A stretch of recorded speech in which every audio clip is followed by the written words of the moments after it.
सुंदर बातों को ज्ञात कराना चाहता हूं। प्रतिवर्ष हम लोग श्रीमद् भागवत की कथा श्रवण करते थे।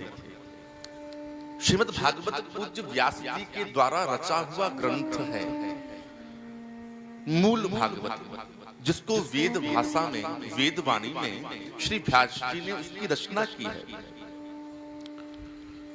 जिस प्रकार वाल्मीकि रामायण को अवधी भाषा में श्री तुलसीदास जी महाराज ने उसकी रचना की है, ठीक उसी प्रकार श्रीमद् भागवत महापुराण की रचना पूज्य गौरशी संत श्री प्रभुदत्त ब्रह्मचारी जी महाराज ने संपूर्ण भागवत पुराण को ब्रज भाषा में छप्पे और छंद में उनकी रचना की है।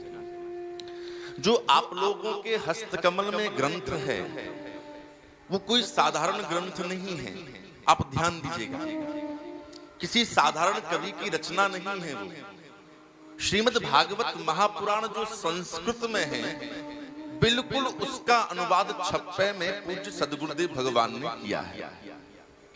और यह ग्रंथ जैसे व्यास जी ने भागवत महापुराण की रचना वज्रिकाश्रम में अपने आश्रम के निकट सम्याप्रास में स्थित होकर रची थी, वैसे ही पूज्य ब्रह्मचारी जी महाराज ने इस ग्रंथ, इस भागवत चरित की रचना माँ गंगा के तट पर, कहां तक कहें माँ गंगा की गोद में स्थित होकर संपूर्ण ग्रंथ की रचना श्री ब्रह्मचारी जी महाराज ने की है।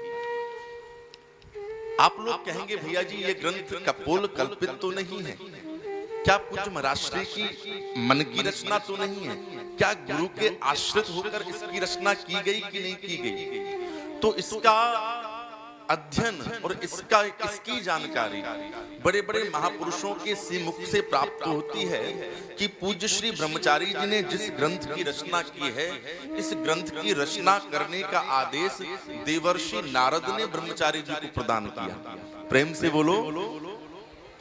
क्योंकि कलिकाल में प्रायः जीवों की जो मति है वो अल्प रहेगी, वो संस्कृत का उनको ज्ञान नहीं है, वेद वाणी है, वेद भाषा है, पर अल्पमति होने के कारण प्रत्येक जीव संस्कृत में प्रवेश नहीं कर सकता है। इसी प्रकार वाल्मीकि जी का ही अवतार गोस्वामी तुलसीदास जी थे, उन्होंने संपूर्ण वाल्मीकि को रामचरितमानस में परिणत कर दिया। ठीक उसी प्रकार संपूर्ण श्रीमद् भागवत को पूज्य व्यास जी और नारद जी की प्रेरणा से पूज्य ब्रह्मचारी जी महाराज ने संपूर्ण भागवत को ब्रजभाषा और छप्पे में संबंधित कर दिया है। प्रेम से बोलो। कहां तक कहें,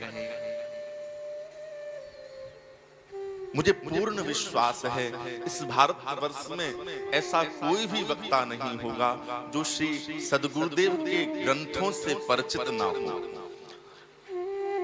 ज्यादा विशेष बात कहने की आवश्यकता नहीं है, आप सभी लोग जानते हैं गागर में सागर।